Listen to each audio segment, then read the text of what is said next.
Hugo Boss, comment allez-vous? J'espère que vous avez passé un bon début d'année.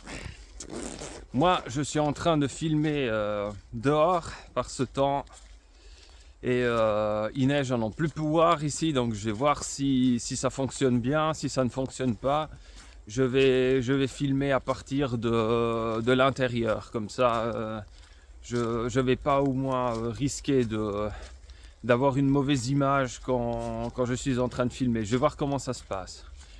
Et j'espère que vous avez passé une bonne année parce que comme vous aurez pu le voir très certainement au journal télévisé et dans les journaux, eh ben il y en a qui n'ont pas vraiment passé un très bon début d'année cette fois-ci.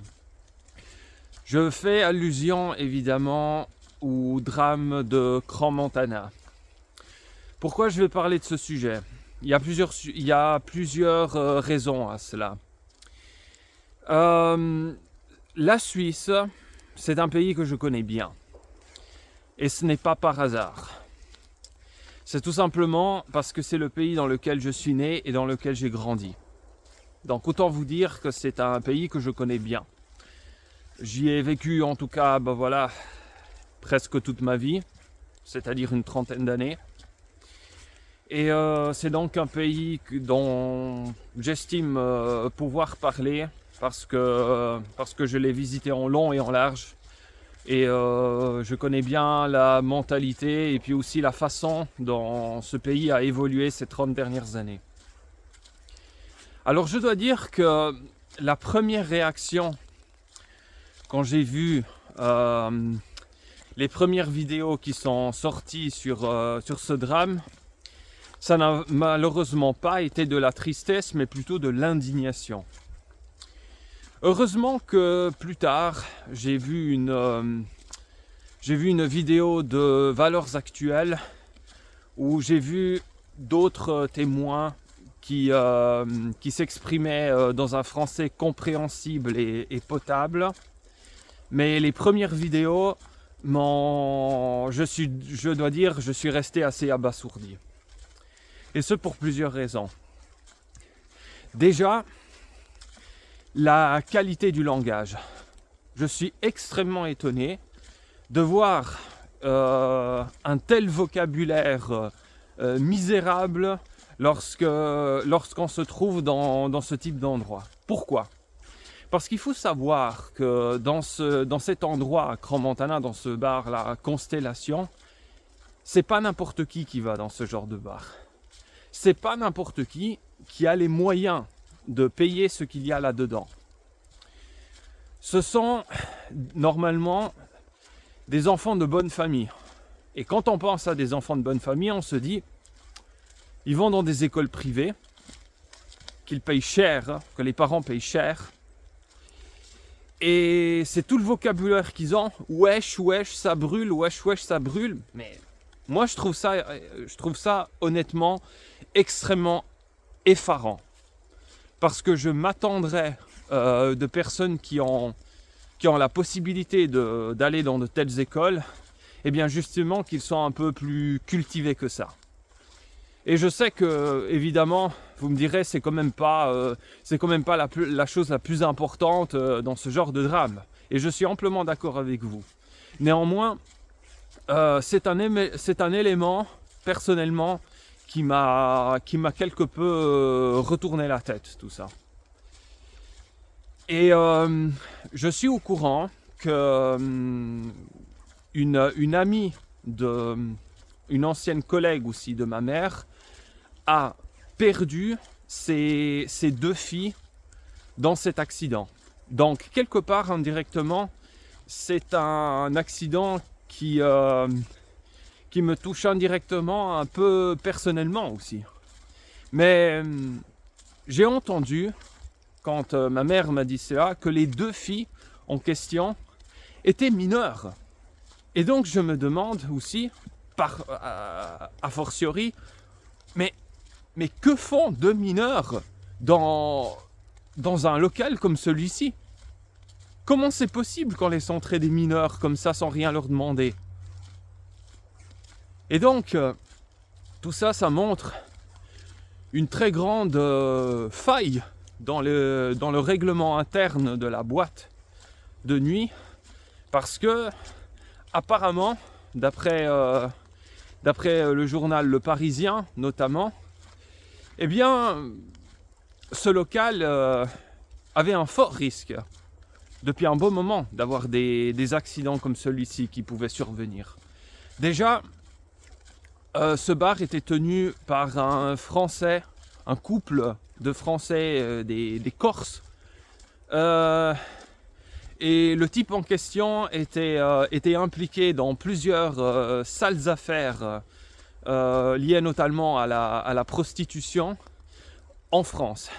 Et c'est une des raisons apparemment qui l'aurait poussé à quelque part fuir ou se réfugier en Suisse. Et là, il a ouvert ce bar dans lequel il a fait plusieurs travaux et en réalité le canton du Valais inspectait régulièrement ce bar, en tout cas une fois par année, jusqu'en 2020. Et après, les inspections ont apparemment arrêté de se produire. Et lui, entre-temps, le gérant du bar, il avait fait des travaux, il avait notamment mis cette mousse insonorisante sur le plafond. Et avait fait quelque part assez de zèle par rapport à ça. Il dit « Ah, mais j'ai fait des sacrés travaux, moi !» Sauf que voilà, apparemment, cette mousse isolante en polyuréthane était un matériel assez bon marché et de qualité médiocre, qui n'avait pas de bonnes propriétés ignifuges, donc de résistance aux incendies. Et malheureusement, cette nuit-là, tôt le matin, le 1er janvier 2026, eh bien, à cause des feux de Bengale qui ont été mis sur les bouteilles de champagne, ou juste à côté, et qui ont été rapprochés trop des plafonds recouverts par cette isolation insonorisante, eh bien, ils ont provoqué avec les étincelles l'allumage de l'isolation et le début de l'incendie, qui s'est propagé évidemment d'abord à un endroit restreint de l'isolation, puis à toute l'isolation, à tout le toit de l'étage du sous-sol. Et ensuite, voilà, l'incendie s'est aggravé et vous avez vu vous-même les conséquences, quoi. Une quarantaine de morts et des brûlés graves qui ont été transportés dans plusieurs pays voisins limitrophes de la Suisse, parce qu'il n'y avait pas suffisamment de lits pour brûler en Suisse. Simplement, voilà, moi il y a quelque chose qui m'a beaucoup surpris dans cette histoire. Déjà justement le niveau de langue, comme je le disais, et ça associé, parce que vous voyez, les choses sont toujours, il y a une chose qui appelle toujours l'autre, vous voyez. Non seulement cette équipe de jeunes là qui a filmé avait un langage digne d'une sous-culture d'analphabète, mais en plus, c'est leur réaction, moi, qui m'a étonné. Il y a notamment 2 youtubeurs différents qui ont analysé aussi cet événement, et un d'entre eux parle notamment, et il faut que je retrouve leur nom parce que je les ai notés ici. J'arrive tout de suite. Oui, voilà. Alors déjà, il y a un certain youtubeur, François Cottard, qui lui a carrément parlé de... Il a mis un titre génération de teubés, génération de bêtes, quoi, d'idiots.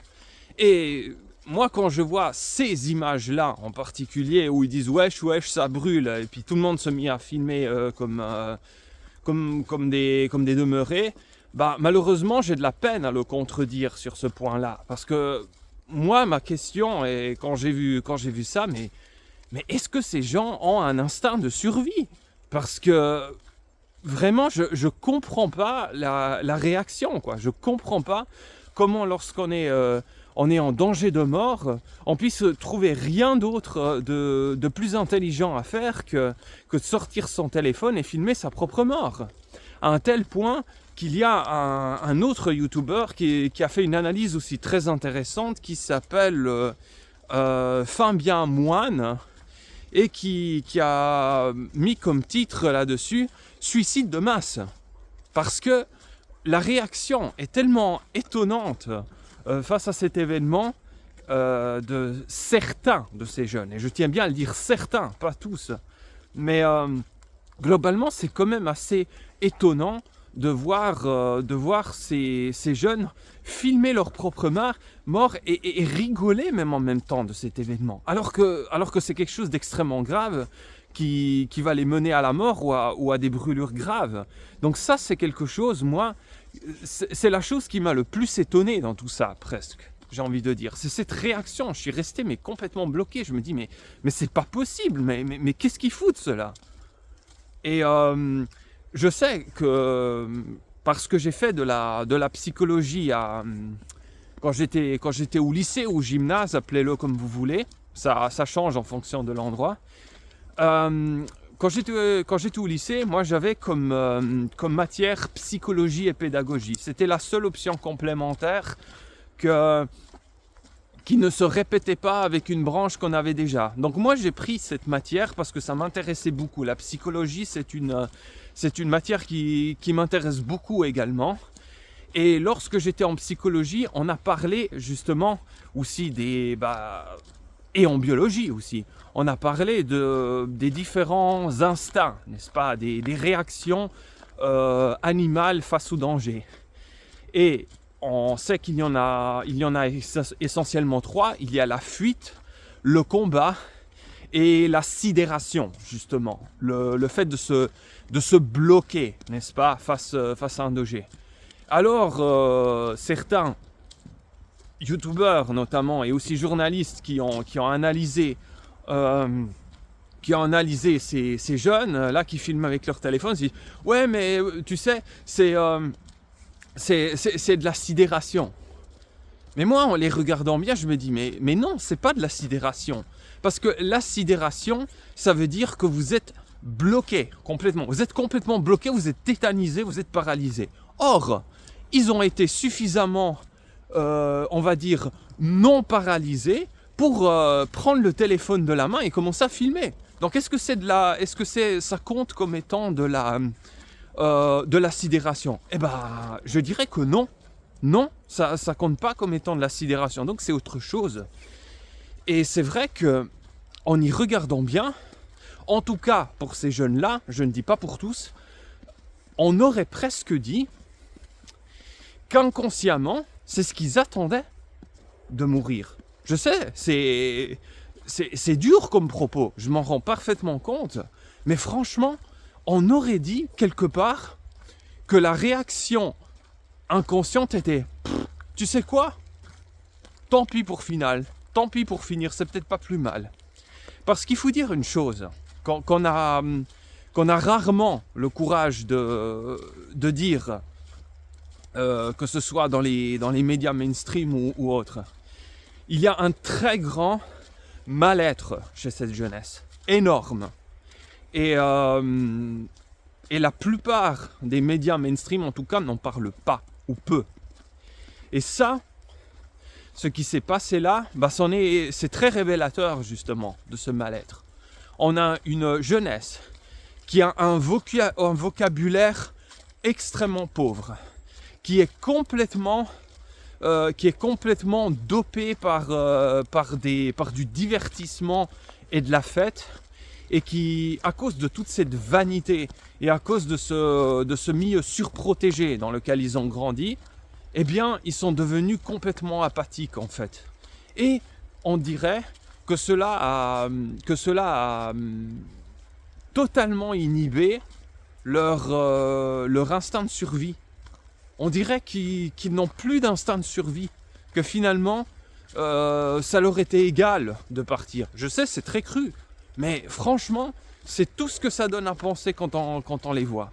Après, lorsque j'ai regardé le reportage de Valeurs Actuelles, j'ai vu aussi qu'il y avait d'autres profils de personnes. Heureusement, parce que là, j'ai aussi vu des gens qui ont eu une réaction tout à fait saine et qui se sont dirigés vers l'étage au-dessus, puisqu'apparemment la sortie d'urgence du sous-sol était complètement fermée à clé, chose qui est absolument pas normale. Hein. Et puis d'ailleurs, le système de sécurité qu'il y avait là-dedans était absolument pas adapté à la situation. Hein. Ça, c'est clair qu'il y a des problèmes de règlement du local qui sont immenses et ça m'étonnerait effectivement que les gérants du bar ne devront pas en répondre de ça. Mais heureusement, voilà, il y a aussi eu parmi ces jeunes, certains qui ont eu quand même un minimum de réflexes de survie, quoi. Parce que je pense, sincèrement, que si cet événement avait eu lieu il y a, disons 30 ans peut-être, tout le monde se serait précipité vers la sortie. Tout le monde, sincèrement. Je vous le dis. Et là, ce qui aurait pu arriver, c'est que, à cause du mouvement de panique, certaines personnes seraient peut-être mortes piétinées ou n'auraient pas réussi à s'enfuir justement parce qu'elles auraient été piétinées par la foule qui s'enfuyait. Et là, je peux comprendre. Parce que je me dis, bon, ces personnes ont eu le réflexe de s'enfuir, mais elles n'ont pas réussi. Ça, c'est autre chose. Mais voir ces jeunes qui sont là, qui filment au lieu de partir en courant, mais moi je suis resté abasourdi, je vous le dis sincèrement. Et ça arrive de plus en plus, ce phénomène aussi, où il y a un danger, il y a un problème et on filme. Il y a quelqu'un qui se fait tabasser à mort par terre et au lieu de l'aider, on filme. Là, au lieu de fuir parce qu'il y a un incendie, regarde, on filme, m'as-tu vu, oh, je suis en train de vivre un incendie. Non mais ça va pas ou bien? Mais réveillez-vous! C'est grave d'en arriver à un tel niveau. Franchement, moi je considère ça très inquiétant, personnellement. D'en arriver à perdre comme ça son instinct de survie. Je veux dire, mais qu'est-ce qui se passe?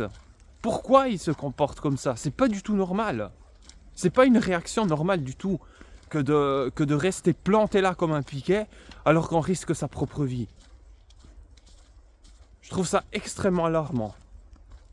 Et symptôme d'une jeunesse qui semble perdre l'envie de vivre. Et je trouve ça très grave. Parce que déjà, dans les pays occidentaux, nous avons une population vieillissante. À un moment donné, dans je pense 10-15 ans, la génération des boomers, elle va partir plus ou moins simultanément, parce qu'ils auront plus ou moins tous le même âge qu'ils étaient en moyenne censés atteindre, et il y aura un grand trou démographique. Et si maintenant, en plus de ça, même les jeunes commencent à se rendre quelque part, à abandonner la détermination à vivre, mais qu'est-ce qui va rester ici? Franchement, je me le demande. Donc, en résumé, voilà, il y a eu des jeunes qui ont eu la bonne réaction, qui sont partis. Pas grand-chose à rajouter là-dessus. Mais il y a une partie non négligeable qui a filmé sa propre mort, quelque part, comme si elle attendait ça. Et certains, bien entendu, aussi me diront « Ouais, mais tu sais, c'est probablement aussi le taux d'alcoolémie. » Oui, certainement. Bien sûr.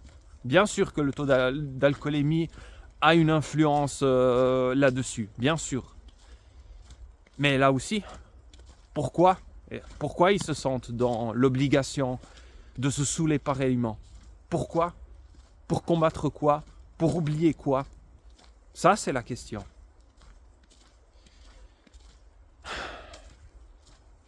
Tout ce que je peux dire, c'est... voilà.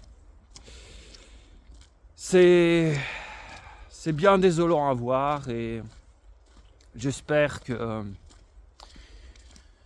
les survivants réussiront à s'en sortir. Ça m'attriste beaucoup pour les parents, pour les connaissances, pour les proches de ces jeunes. Mais je pense que ça doit être aussi un événement qui doit pousser la société dans son ensemble à une grande remise en question. Parce qu'ici, il s'agit de l'avenir de la jeunesse européenne. Et si ces réactions dans le style se multiplient, l'Europe risque de ne plus être la même. Et même, je vous dis, une des choses qui a le plus étonné aussi, c'était justement le fait que cela arrive en Suisse. Oui, parce que tout le monde pense que la Suisse, c'est un pays extrêmement sûr, extrêmement fiable, etc. Et ben, en tant que citoyen de ce pays, je peux vous dire que la Suisse a beaucoup changé ces dernières années. Je ne la reconnais plus, personnellement. Bien sûr que la Suisse, par rapport à d'autres pays, même limitrophes, reste un exemple d'efficacité et de sécurité, oui. Mais plus autant qu'avant. Ce n'est plus la même Suisse que j'ai connue il y a 30 ans. Elle a beaucoup changé. Et pas vraiment mieux, je vous dirais. Donc, tôt ou tard aussi, ce genre d'événement aurait dû arriver de façon plus ou moins inévitable. Et c'est un signe, justement. Un signe que ce n'est plus comme avant.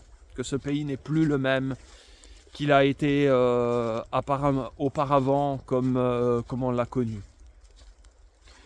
Donc cet événement, ce n'est pas un événement banal. C'est un événement qui soulève beaucoup de problèmes mis sous le tapis. Qui est le symptôme de plein de problèmes qui apparemment sont passés un peu trop inaperçus ces temps-ci. Donc voilà, je crois que je vais m'arrêter ici, sinon ça va faire trop long. Mais en tout cas, je suis resté extrêmement abasourdi par cette histoire, mais justement par cette partie de jeunes qui s'est comporté comme je l'ai décrit. Ça pour moi, ça a été c'était quelque chose que je n'attendais pas. Je me disais, mais est-ce que c'est possible une chose comme ça?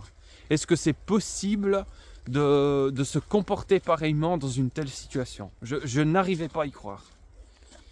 Mais voilà, apparemment c'est possible, malheureusement. Mais c'est grave, c'est très grave. Et je pense que justement, les parents, non pas en particulier de ces jeunes, mais en général, devraient se demander voilà, si leurs enfants vont vraiment aussi bien qu'ils le disent. Si vous êtes parents en ce moment, parlez avec vos enfants. Ne les laissez pas dans leur coin. Même s'ils n'ont pas tellement envie des fois, allez leur parler. Mais n'ignorez pas, ne les ignorez pas. Prenez du temps pour échanger avec eux. Et pas de façon superficielle. Mais de leur demander comment ils vont, s'ils se portent vraiment aussi bien que ça. Parce que je pense aussi qu'il n'y a pas une très grande communication, peut-être, entre les parents et les jeunes. Trop occupés, les parents, à travailler et autres, ils n'échangent pas assez avec leurs enfants. Ils ne sont pas assez proches autant qu'ils le disent. Et un bon jour, il y a ce genre de surprise qu'ils peuvent se retrouver à découvrir que leurs enfants peut-être ont quelque part abandonné l'envie de vivre. Et lorsqu'ils pouvaient, disons, lutter contre la survie, ils ont décidé par surprise presque de ne pas le faire.